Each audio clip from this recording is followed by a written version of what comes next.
Hello everyone, and welcome to Qigong Exercises for Health. These exercises are designed for the elderly and physically impaired. The first exercise we're going to do is stretching the foot. Raise your leg, stretch the foot and point forward. 2, 3, 4, 5, 6, 7, 8, 9, 10, and pull and stretch the heel. Pull the toe in. 10, 9, 8, 7, 6, 5, 4, 3, 2, 1, and point. 2, 3, 4, and pull. 2, 3, 4, again, point. 2, 3, 4, and pull. 2, 3, and 4. Now circle, rotate, large circle. 1, stretching the foot, ankle. 2, 3, 4. Now reverse opposite direction. 4, nice large circle. 3, 2, 1, and down. Put that foot down, pick up the opposite leg, stretch the foot forward, stretch the calf, stretch that leg, help improve circulation. 2, 3, 4, 5, 6, 7, 8, 9, 10, and reverse opposite direction. Pull the toe, extend the heel and stretch the calf. Feel the circulation. 10, 9, 8, 7, 6, 5, 4, 3, 2, 1, and a count of 4. Point. 2, 3, 4, and pull and stretch opposite direction. 4, 3, 2, 1, and circle and rotate the foot. Circle the ankle, loosen. 1, 2, nice large circle. 3, 4, reverse opposite direction. 4, 3, 2, 1, and down. Put that foot down. Next, for the knees, rotate and circle the knees. 1, 2, 3, 4, 5, rotate the knees. 6, 7, 8, feel the energy flowing through the knees. 9, 10, reverse opposite direction. 10, 9, 8, 7, 6, 5, 4, 3, 2, 1. And next, open the knees, rotate, circle in. 1, and open. 2, circle out. 3, and 4. Reverse opposite direction. 4, circle knees out and circle in. 3, 2, 1. Next, for the upper body, turn, pull the rear shoulder, pull the left shoulder back, extend the opposite shoulder forward. 1, 2, 3, pull that shoulder back. 4, 5, 6, 7, stretch that back. 8, 9, and 10. Recover. Next exercise, rotate the shoulders. Big rotation. 1, 2, extend the chest. Pull the shoulders back. 3, extend the chest. 4, arch the back. 5, get a real good back stretch. 6, 7, this requires some body movement. You can't sit stiff and just move the shoulders, move your whole body. 7, 8, feel like a cobra, a cat. 9, 10, and opposite direction. 10, extend the shoulders back, stretch that back. 9, 8, and add a little movement. 7, feel like a wave in the ocean. 6, 5, and smile, feel happy, release positive energies. 4, throughout the body. 3, 2, and 1. Now we're going to rotate arms, cross in front, circle the arms, rotate. 1,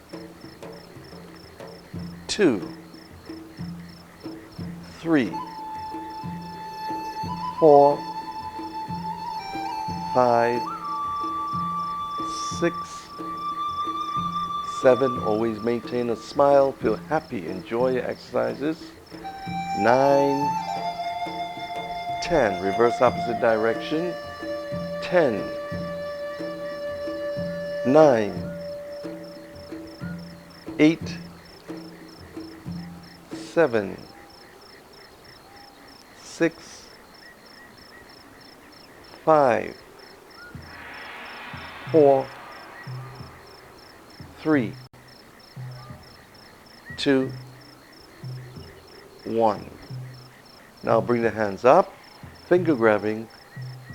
Put all the fingers in, make a fist, squeeze tight, squeeze, release, stretch, squeeze, release, open, stretch, squeeze, release, open, stretch, squeeze, open, stretch. 4 more. 1, squeeze, release, stretch. 2, squeeze and hold it, and release, open, stretch. And 3, squeeze, and release, open, stretch. 1 more. Squeeze, and release, open, stretch. And shake it out.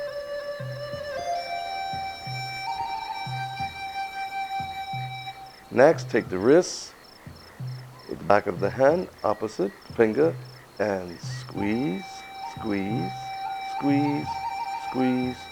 3, 4, 5, 6, 7, 8. Now reverse opposite direction, push back.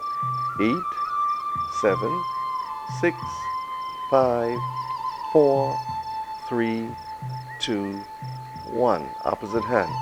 Take the thumb, back of the wrist, catch, and press in. 1, 2, 3, 4, 5, 6, 7, 8, 9, 10. Opposite, stretching back. 1, 2, 3, 4, 5, 6, 7, 8, 9, 10. Next exercise for the neck. Chin of the chest and the down. Stretch. 2, 3, 4. And all the way back and stretch. And 1, 2, 3, 4. And forward. Down, chin in the chest and hold. 4, 3, 2, 1. And back. Stretch. 1, 2, 3, 4. Head in the middle. And right side down. And stretch. 1, 2, 3, 4. Change opposite side. And stretch. 4, 3, 2, 1. Again. Stretch opposite. 1, 2, 3, 4, and change opposite side. Last one. 4, 3, 2, 1. Now drop the head, circle. 1, slowly circle all the way around. 2,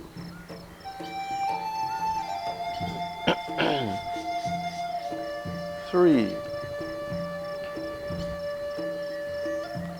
4. And reverse opposite direction. 4, 3, 2, 1. And recover. Well, hello and welcome to another program, Empower Health, with Dr. Lionel Gaskin-Myers. I'm your host, John Victor. And of course, today we'll be looking at our topic dealing with digestion and digestive processes. But before that, let's talk a little bit about the concept of Empower Health. And Doctor, maybe we can talk to our viewers a little bit about that concept. What does Empower Health really entail?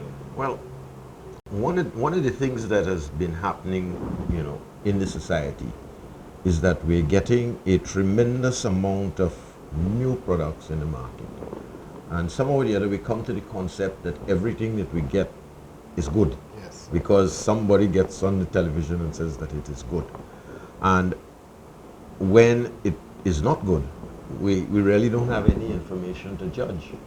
So sometimes it suits us to go back to the basics as to why things work in the body, how it has been working for hundreds of thousands of years, and to make sure that we stay as close to that as possible so that we could maintain health. Now, to do that, you need information, right? And I suppose this program is about information. It's about how we take the information that we have and tune it so that people who sit down can say, that is why I'm having this problem probably. Yeah. And then take it and go to their doctor and get a further insight. Whereas if you have a problem, sometimes you might think it's a slight problem and it could be quite a serious problem. So the other thing is that we have a kind of blasé effect on things that long ago were important. And we're going to try and talk about that, the digestive thing today. We're going to talk about digestion, incidentally. If the gut fails you, that you've really set yourself off on a downward spiral that is, is going to crash within a couple of years with all kinds of things happening. The thing about it is that these things happen and they happen very silently. And unless somebody came along and said, look, when you do this, this happens. When you do that, that happens. Then they happen silently, and 2-3 years later you have the problem, and you say, well, I can't understand why I have that problem. So this is what this is about. This is about getting people to become aware. Become aware of when you do things, what is happening, why you're doing it, what is the effect, what you want for health, what you don't want for health, how you're going to maintain your health. I mean, I was reading a book called Blood Never Lies, and the guy pointed out that 50 years ago in the 1930s, 40s, they had no children's hospitals. They didn't even have children's wards in hospitals. Nobody knew anything about lupus, fibromyalgia, chronic fatigue, all these diseases that we have now.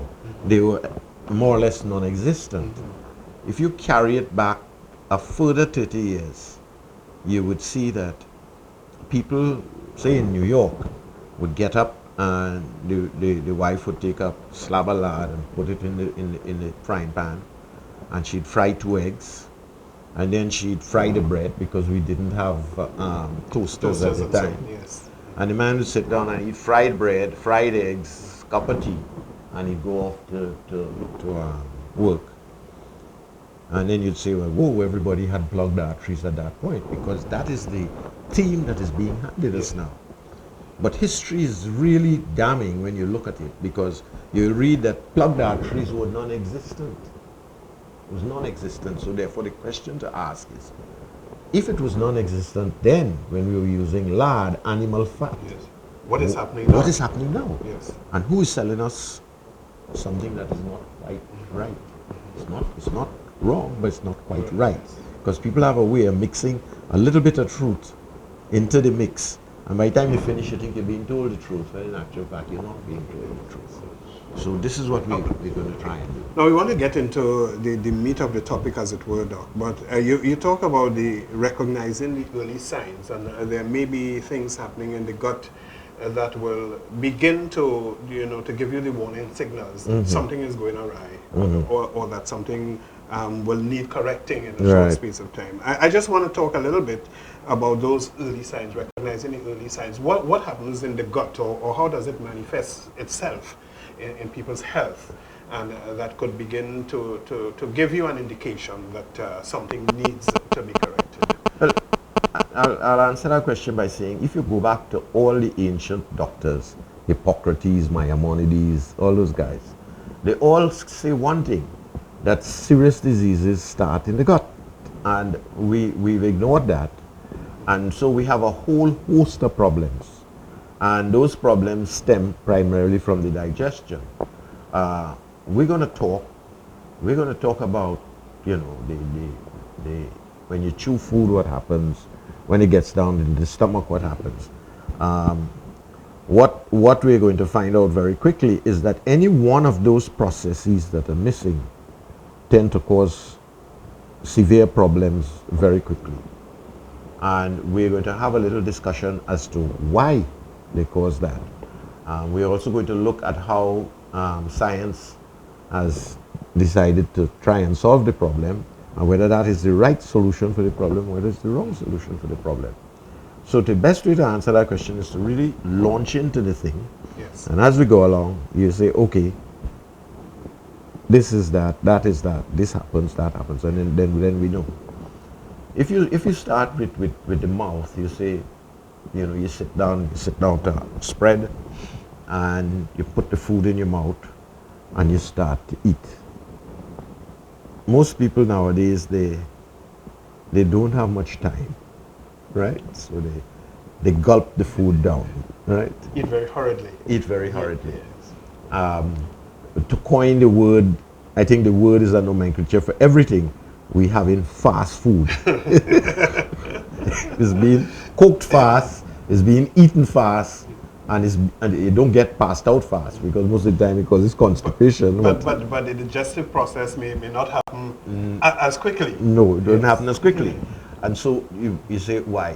Why did God put teeth in our mouth? Yes. He put teeth in our mouth so we could chew the food. To chew the food means you have to break up the food so that when it gets into the gut, the process that you're using in the gut will be able to process the food and process it quite easily. If you leave the food in big chunks, then the process has to try and break down the chunks. And most of the time it doesn't, People who have bad digestion will tell you that if they eat corn and they don't chew the corn, that the corn comes out whole on the other side. Where you hear people say, you give me some pills and the pills came out whole. You say, well, why would the pills come out whole in one person and another person it will break down? And that's what we're going to look at. So the mouth is particularly fascinating. It has a pH of about 7.4, which is a little bit above neutral. So you'd say it's slightly alkaline. Okay. And that alkalinity means that it deals with a lot of acidic things. If you have a germ and the germ tends to be acidic, then making the terrain at which the germ is existing in slightly alkaline means that for the start you start to affect the germ, in a positive way by getting rid of it. In medicine, they regard the whole digestive system from the stomach right out to the anus as being outside the body. Because think about it. You put food in, it goes through this thing, and it goes out. It doesn't really go into the system unless you get down into the intestines where you where you pull nutrients out of the food. But the main body of the food just goes through and comes out the other end. And in doing that, it means it is one of the easiest ways for things from the outside to get into the body. And that is what makes it highly critical. So nature, understanding that, has provided a whole series of steps to protect that, and to protect it very well. So you have all these various enzymes, like kallikrein and lactoferrin and peroxidase and growth factor, all that's in the mouth, you know, and you chew it up and it gets mixed with the food, and it goes down the esophagus and it goes into the stomach, right? So it's okay, we're down in the stomach. So we've just made the food slightly alkaline, at least we're supposed to. A lot of people nowadays eating so much junk food, the saliva is sometimes acid, which means that right away it doesn't do what it's supposed to do.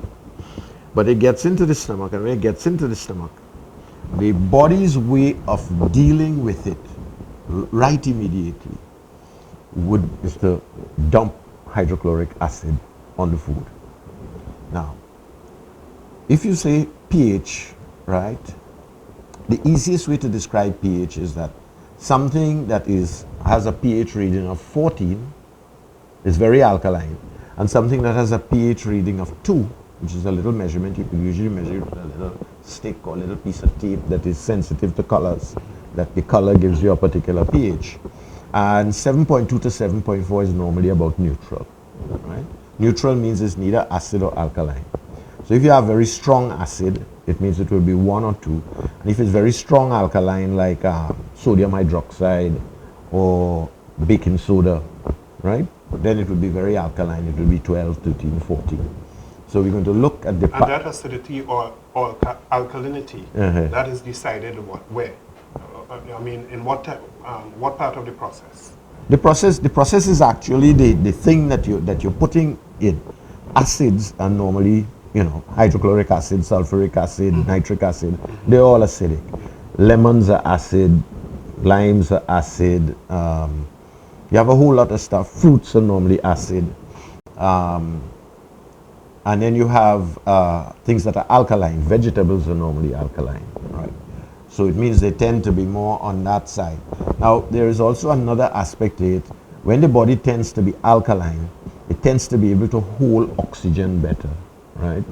I don't want to get into much into the intricacies of free hydrogen ions, and here people get lost. Yes. We want to keep it where ordinary people can understand what we're saying. Before we go to what happens in the stomach, I was just, you know, people have said, and you hear it when you do the studies in science, biology, and so on, that there should be an ideal time for that first process of chewing your food. Is that true? No, that's a really fascinating aspect of it. We, you know, I was doing a radio show the other day, and I said that women cycle, their menstrual cycle follows the moon, the time of the moon. I also said that if you have a bunch of women working in a room, after a while there's a dominant female in the room, and all the other women's cycles will gradually tune to hers over a period of a few months. And I had a call, and a guy told me, he says, "What other nonsense?" And I said to him, "Do you have women living in your house?" He says, "Yes, I have a wife and 3 daughters." And I said to him, "I pity you, that you have so totally lost contact with the natural things around you that you don't even know what cycles work where. You know, I suppose you look at the tide and wonder what magic happens, not understanding is the moon."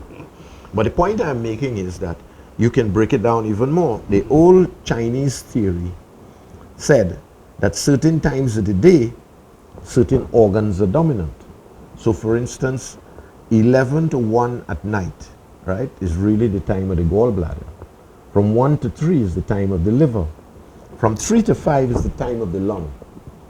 You know? And from 5 to 7 is the time of the large intestine. From 7 to 9 is the time of the stomach. And that is around the time that you will usually have your first meal of the day. Yes? But that's something else. Yes. It's also the time when you get up, and the first thing you do is you go to the bathroom. Okay. Right? Or if you look at it, let us say you have a cold, and you're coughing, and you go to bed in the night, you tune up with all your cough syrup and everything, and you go to bed nicely. What time of the day, what time of the night do you normally start coughing really bad? I would say about mid-morning. About three, Yes, about 3 o'clock yeah, in the yeah, morning. yes. Because that is the time of the lung. Yes. Similarly, the time of the heart is 11 to 1 in the day, right? So most heart attacks take place at exactly the opposite time, which is 11 to 1 at night. Anybody who works in emergency ward will tell you that's the time when people come in with heart attacks. You know, so the ancient medical system observing that, you know, I think once we got into the Newton and the whole mechanical aspect of the science, that somehow or the other we thought that we now disconnected from the whole arena around us, that it has no effect on us, and so we don't look at that anymore. And so a lot of things that are very obvious if you have insight into that are no longer obvious, right? So the time to eat, the best time to eat, to start to eat, would be around 7 in the morning. You know, that's the time when you feel hungry. Yes. But it is also the time of the stomach, right? So you go through that and you begin to understand that, hey, you know, there are times, and the times followed, who knows, you know, that why the body would set itself like that. That has to do with vibrations and cosmic energies that we're now beginning to start to comprehend. And, you know, we're going to talk about, eventually, about gut bacteria. And we find out that in 2008, the National Institute in the United States undertook to start a program to check all the gut bacteria and what each one does. We don't know. Up to this time, we don't know. We have an idea, a lot of things. We're going to talk about all the different things, but that is what happens. So we go on the point of the stomach and what are the processes that take place. So you've gone in, you've made the food slightly alkaline, you put it down in the stomach, and then the first thing the stomach does is dump acid on it. Now it dumps acid on it, and the stomach is really a fantastic thing, because you're going to dump acid and bring the pH down to about 2. The best way to put that is that if you stuck your finger inside the stomach at that point, it will burn your finger. Okay. Right? It is that acidic. Now, that acid is there for a reason. One, it is going to break down all your minerals. It's going to break down all your calcium, all your magnesium, all your trace minerals, and it's going to break them down in a way that the body can absorb it. So the calcium will turn into calcium chloride, the magnesium will turn into magnesium chloride, and it is going to allow the body to absorb it. But it's kind of a little intricate as we go along. So we'll keep a little idea on the magnesium and the calcium and the potassium. Some of the more main ones, right? When it does that, or when it starts doing that, you have 2 valves. One at the top of the stomach and one at the bottom of the stomach. And they close. They close because if they stay open, acid would get out. It would get out going up or it get out going down. And it will cause havoc. Because the stomach has lining, and the lining, the back of the lining is lined with sodium bicarbonate. Right? So the same baking soda you use makes a solution and gets on the other side of the lining and protects the stomach from the acid. So one side of the stomach is very acid, the other side is very alkaline, and that alkaline barrier stops the acid from depleting that. Now you understand that is very critical, because if you're eating acidic all the time and your body starts to go acidic, then that alkaline will kind of die down. When that alkaline begins to die down, it can't protect the stomach as good as it should. So and then what happens? The stomach begins to get irritable. Okay. Begin to get burning and all that kind of stuff. And that leads to other problems like ulcers and all sorts of things. Yeah. But the valves close, and the valves close according to the pH. Nature has already invented all the machines that we're trying to invent now. So they close. But they close when this acid gets strong. Yes. If the acid is weak, let's say you have somebody and they're eating a lot of fast food, they're not eating enough vegetables, they're not eating enough acidic fruits and things like that. So the ability of the body to manufacture hydrochloric acid slowly begins to die down. So the acid begins to get weak. You know that, because people who have that always have stomach problems. They can't eat this, they can't eat that. And then you have some people, they will eat anything. They eat a thing that everybody that have food poisoning and everybody around them get food poisoning. They say, well, I don't know what's wrong with all you. No, I eat it and nothing go wrong with me. I was fine. That's because the acid does what it is supposed to do. The acid breaks down the minerals. Together with pepsin, it works on the protein. It begins to break up carbohydrates, right? At least it helps the other enzymes. It kills all the bacteria. All the inimical bacteria, it kills it, right? So you realize that that is the number one defense line in the body for stopping stink stuff from going inside there. So it does that, it breaks up the food, and when it breaks up the food, you say, okay, it's time. Now, there's a peculiar thing that happens where it goes down into the lower part of the stomach, and then part of it is going to go out. And just in the duodenum, just past the stomach, there's a little line that comes in. And that line brings in fluid from the liver and brings in fluid from the pancreas. They come in together on the same tube, right? There's a little valve called the sphincter of Oddi, which opens to allow bile. Now, bile is made by the liver and is stored in the bile system, in the gallbladder. The bile is very alkaline. It is made from old, dead red blood cells and a whole host of other things. But the essential nature of it is to do two things. One is to neutralize the acid coming out of the stomach, right, to make it slightly alkaline. So you see, nature is playing a game, alkaline, acid, alkaline, right? To create the changes, and when you create these changes, what you do is you keep everything, moving, so to speak. It also handles the fats in the body. The liver is the organ of the body that handles the energy. It's the biggest organ in the body for handling that. And it has, sometimes you find people saying up to about 20,000 enzymatic actions that goes on in the liver all the time. So you have this little organ there, it's right at the side there, but it's massive in what it does and all the things that it do. So in Chinese medicine, we say that the liver is the energy organ of the body. It supplies energy, and it has a direct effect, a direct control on the eyes. It has a direct control too on the head, in a way, so that whenever you have headaches, in Western medicine they treat the head, in Chinese medicine they treat the liver to start. If you get the liver back, then you don't have a problem with the head. So there's that whole emphasis on things. Again, if you have problems with the eyes, you don't start by treating the eyes, you start by treating the liver. Because if your liver is toxic and it's deteriorating the eyes, then it makes no sense trying to just fix the eyes. You can get medicine to clean out the toxicity out of the eyes, but it will get toxic again.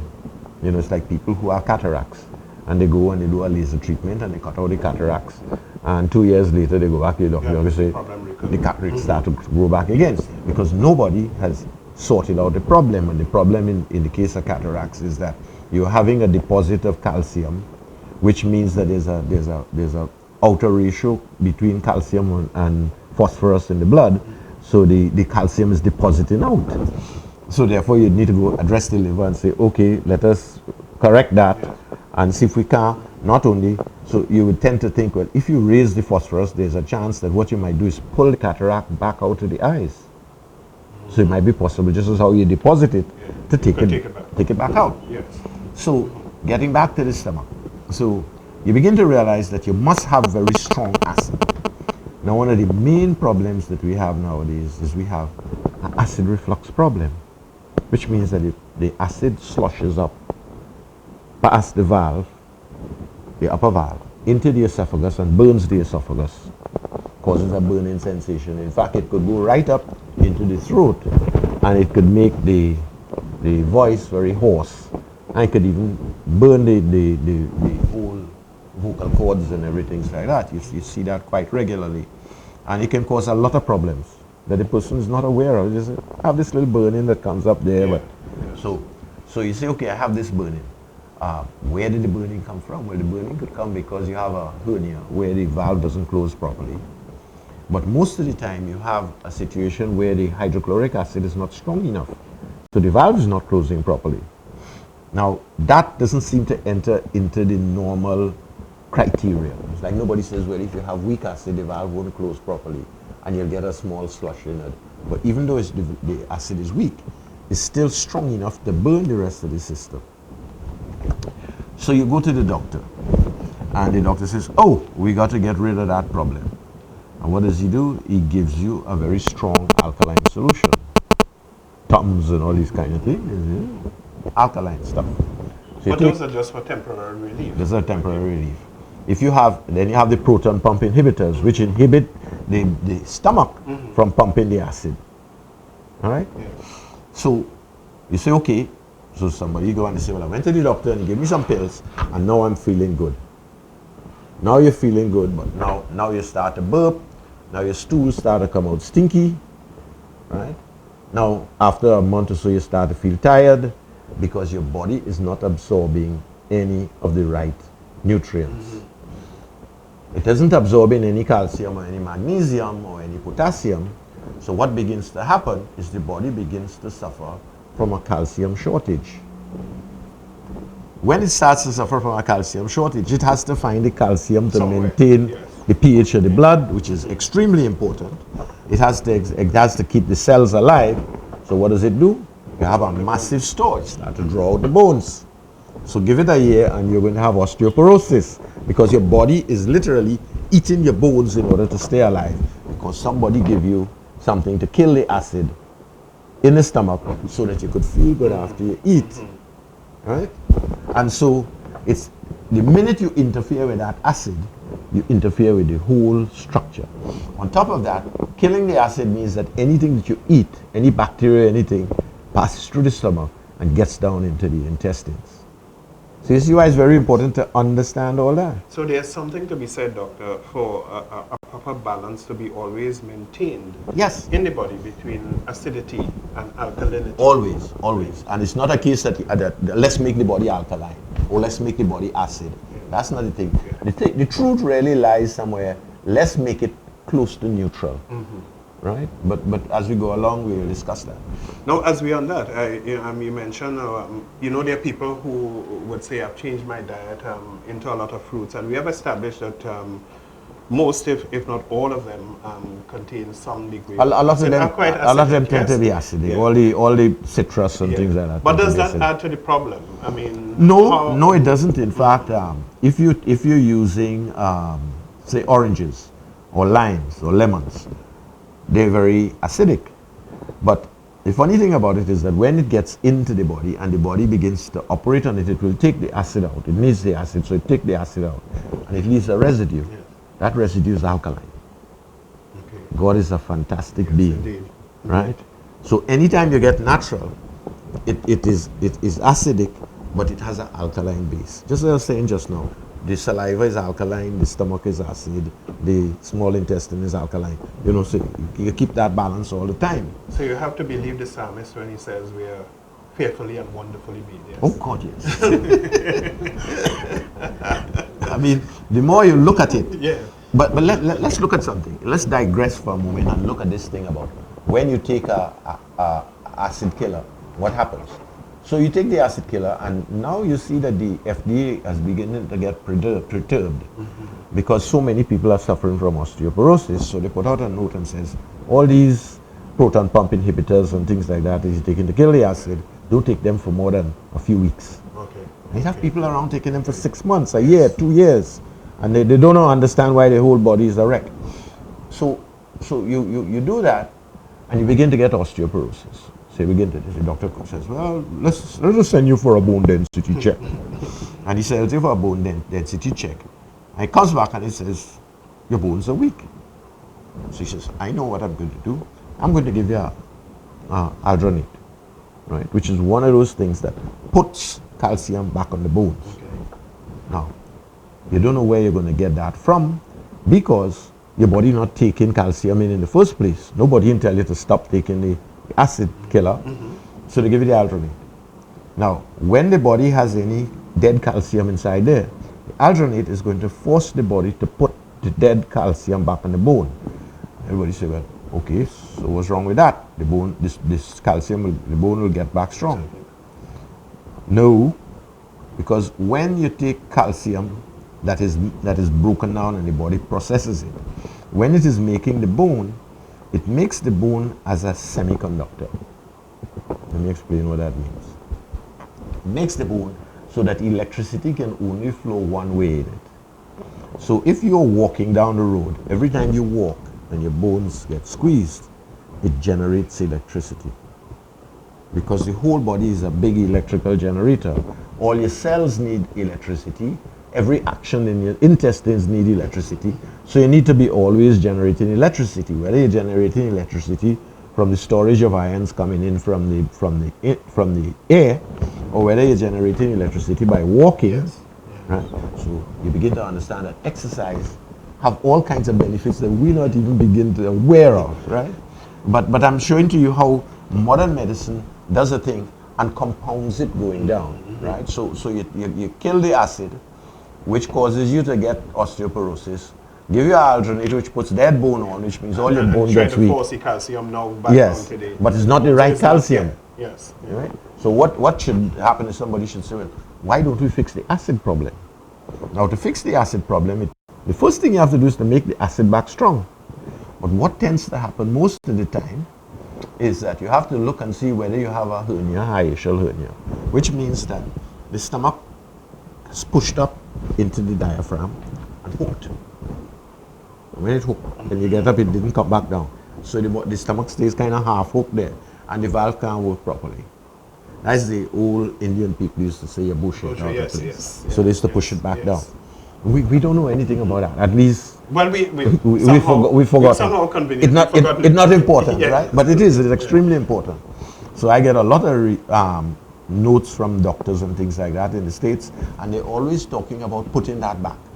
Of course, those are the doctors who are bucking the system. They're talking about that. So you realize that what is bucking the system now is going to be the rule 20 years from now. So if I live another 20 years, the chances are that I will see doctors who are saying, "Oh, lie down on the bed. We've got to put your push back in." Because that is what you have to do. Yes. You have to check to see that hiatal hernia is there and push it back down. It's very easy, you lie down, put your legs up, and you bend down, and you hear a little pop when the person does it. So once you do that and that is back in, you then say, all right. Now, if the person has been having acid problems for a long time, the chances are that what is happening is that the gut lining might also be impaired, or the esophageal lining might be impaired. So that person is having burning all the time. So you can't go and give them hydrochloric acid. The first thing you need to do is to just compound the problem. Yes, is to fix it. Okay. So normally, when they come and you say, "Hey, do we have your burning after you eat?" Say an hour after you eat, or do you have the burning before you eat? Now, if they tell you have a burning before you eat, the bell kind of go off. Bling, the person have a problem here. And so what you do is, you have to give them something that will help to fix that. The best thing for that, strange enough, is cabbage juice. Cabbage juice. Interesting. You take the cabbage and you juice it, and you drink it. You drink a glass in the morning, a glass in the evening, and it tends to help to fix any lining that is impeached. If you have an ulcer, right, you also have that.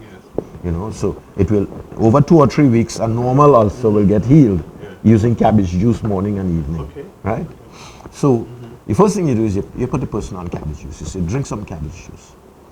Right? And they come back 2 weeks later and they tell you, well, most of the burning is gone, but I still get a burning after I eat. Okay. Now you're beginning to hit the cause, right? Now, let us digress a little bit and talk about ulcers.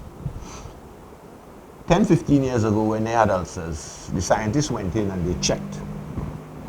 And around the ulcer, they always found pylori bacteria, H. pylori.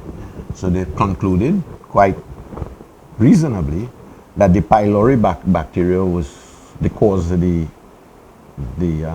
ulcer. Turns out that ain't right. Because what they would then do is they give you a triple antibiotic that would kill the pylori. Right? We like to kill things. And that was causing us a lot of problems. So they say, okay, kill the pylori. You kill the pylori, you neutralize, put them on a diet, and sure enough, the ulcer would get better. Somebody say, well, we have it right. And you do that over what kind of period of time? Over, let's say over a month, 2 months, okay, right? Okay. But then after doing that, they noticed that you have another problem. And the problem is they start getting esophageal cancer. So they went back and dig. So the recent studies suggest that the killing of the pylori bacteria lays the esophagus open to attack by the cancer virus to cause the cancer. So the pylori, in fact, is playing a very protective role. Yes. Right? They went a little bit further and they noticed that people who had pylori that were removed, that they overate. So they went digging on that and they said, oh, in the stomach you have a thing called ghrelin. And the ghrelin is what tells you, the brain, when you're hungry. Hunger. Boop, boop, boop, boop, boop. Fellas, food, you know, and you sit down to eat. When you start to eat, the ghrelin can only tell you that you're hungry. It can't tell you when you're full. To tell you when you're full, it is the relationship between the pylori bacteria and the ghrelin that tells you stop eating. So if you don't have too much pylori inside there, you overeat. So you start getting fat. Right? Now, the pylori bacteria could die from a lot of things. It could die from fluoride poisoning, all the various antibiotic soaps, all the various antimicrobial mouthwashes that you use, which is not necessary, right? Because the body tends to balance itself out. It has ways of doing that. But tell me, how do these products affect that? Well, because you don't take them orally. You use it, and usually you spit it out. Sneaky, you spit out some. Okay. You don't spit out all. Okay. You always have a residue. And when you're dealing with the removal of bacteria, remember bacteria is in billions of a micron, you know? It's a micron. Small. So therefore, a few parts per million going down into the stomach has a drastic effect.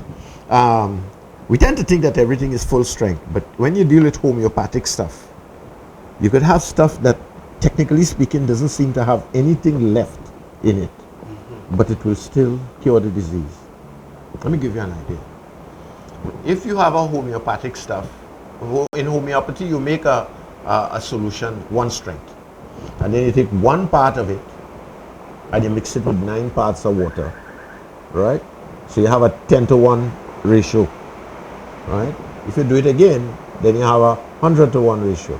If you do it again, you have a 1,000-to-1 ratio. So you say that you could have a 1 strength, you could have a times 2 strength, you could have a times 6, you could have a times 100. So you can imagine if you take a solution and you diluting it down 100 times, you see, by the time you get down there, you really don't have a single molecule left of the original substance. Yes. But that thing would still affect the body. So they've come to the conclusion that you don't have, let's say it's water, and you have something in the water, let's say pepper, right? That even though you don't have any more pepper molecules, the water has picked up a vibration from the pepper, and that vibration is still there. And that vibration will still affect the body. Now, when you consider that homeopathy has been around for about 300 years and working, you have to say, hey, there's some modicum of truth. There's so much things that we don't understand about what we're doing, right? So, getting back to it, you see, once you start one thing, we started on the acid, and we went to the fact that it doesn't handle the minerals, and that when you don't handle the minerals, you cause the body to get osteoporosis, you cause not to have magnesium, Not having magnesium could cause you palpitations and all sorts of things. Yes. So just by shutting down you the acid almost here, have a chain effect. it's a of whole things that happen. cascade, Yes. right? And it would be wrong of me to sit down here and say, okay, if you have acid, it could affect the body. It's not how you affect the body, it's how the chain goes. Yes. So when you sit down and you say, shucks, I never know that when I take baking soda and neutralize this, if I do that every day, I'm causing problems. Not only you're causing problems with that, you're causing problems with the bile, you're causing problems with the fat possession. So you start pooping plenty, you start not digesting your food properly. So when you go in the bathroom, everybody says, run for the door, because you're stinking the whole house up, you know. When in actual fact, stools shouldn't smell at all if you go to the bathroom, right? So you have the hydrochloric acid, and you have all the various pepsin and all these things, and they start to break down the food in the gut, and it goes out. And when it goes out, you say this one tube that feeds in the duodenum, and when it feeds in there, it puts stuff in and it neutralizes the food coming out, right? As it neutralizes the food coming out, the bile begins to handle the fats, begins to break down the fats. Now, the thing about the bile is that it will break down the fat, and then it will go down into the intestines, and then the body will take out what it needs. But bile is a valuable thing. So what the body does is it picks up the bile and carries it back to add to the bile in the liver, so it could be used again, so it can keep using it. And then after a while, some of it will go out, right? So the color of your stools tell you the condition of your bile. If you're a person, you should always look at your stools. When you look at your stools, you see it's always light yellow, light brown. And then you see it's going towards pasty, right? Then it means that your bile system is not working properly. That will also make you very bloated. What your body is telling you, hey, your bile system is not working properly. Your eyes might not be white, it might start to get a little yellowish color. And a little bit of the bile.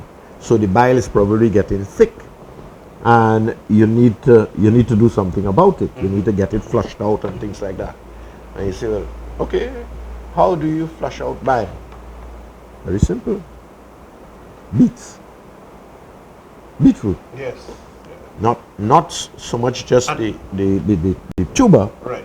but the leaves. Okay. The leaves have a thing called betaine, and that betaine will get in there and it will thin the bile and flush the bile.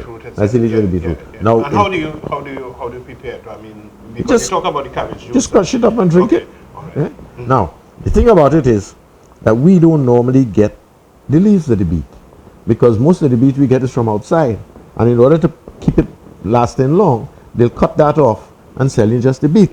So it means that you either have to go and plant some beet seeds, or else when you get your beet, take it and put it in a little trough with some soil and let it go out if you're going to try and clean the system. You understand? So you have to keep the liver working. You have to keep the liver working properly. Now, the liver will then take the fats and store it, right? Or it will take carbohydrates and it will turn the carbohydrates into fats and store it, right? So the liver is there doing its job and everything's going nice. And you say, well, what are the things that can affect the liver? And here we go to the works of Linus Paulings. Linus Paulings won, I think it's 2 Nobel Prizes back in the 80s. And he won for work on vitamin C, which you probably could get around to talking about. The other thing that he did a lot of work on, which is not talked about too much, is he did a lot of work on oils, right? There's also a lady called Budwig out of Germany that did a lot of work on oils too. But what they found is that here we have a situation where, and here you can begin to see how the modernity of the society is killing the body. In the 1930s, America decided that it would make itself a powerhouse in agriculture. So massive subsidies went in. They built up the dairy industry. They built up the agricultural industry, huge fields of wheat and huge soy and grain and all kind of things. They made themselves the powerhouse in that. and everything was going well. They then said, well, okay, since we have so much cattle, we don't have place to farm them. We're going to make farms for cattle, but they're going to be productive farms. So we're going to make them as efficient as possible. We're going to apply science to it. So somebody came up with the brilliant idea, well, let us not feed cows grass. Let us feed them grain. So God made a cow, and he made a cow to eat grass, and not only that, he gave it several stomachs so that it could digest the grass and make food so that we could benefit of it. He said, no, we'll put them in a place and we'll feed them grain. And when we feed them grain, they'll get fatter quicker, we could kill them, we'll make more money, and all kinds of things. So, he said, all right, so they took the grain and they mashed it up and processed it in order to make feed. And in the process of doing that, they ended up with stray oil, because all these seeds have plenty oil. So they have, if you had a soy farm, you had a whole big silo of oil. Same thing with the corn, same thing. So they said, what do we do with the soil? Fella says, well, we got to process it. So they took it and they cleaned it up, because soy oil in its original state is quite a horrible smelling thing. You can't possibly sell it. So they, as I say, they squish it and they mush it. Right? They take it and they put chlorine in it, and they take it out and they put hexane in it, which is a petrochemical poison. Bring it out. Then they double process it and triple process it in order to get it going. And when they finish, after about 20 operations on the oil, you get this white thin thing running out. Yes. It doesn't look like oil. It doesn't smell much like oil. So the fellow says, well, okay, but you still had a problem. You see, God made oil, and he made oil. One of the things that he made it to do is to get into the cell of the body, and when it gets into the cell of the body, to attract oxygen into the cell. And it does that because oil is normally a 5-molecule substance, and 2 of the molecules have space on them. And it has space that attracts oxygen. So when the oil gets into the cell, it has these 2 spaces and it attracts oxygen in. When it attracts oxygen, you then have oil and you have oxygen. What you have? You have fuel. So the cell is a very efficient oil oxygen burner. When you don't get oil to burn, you just use carbohydrates. Now, let's digress a little bit more. If you have an athlete and the athlete is burning oil and oxygen, when he trains, the next morning he don't have any pain.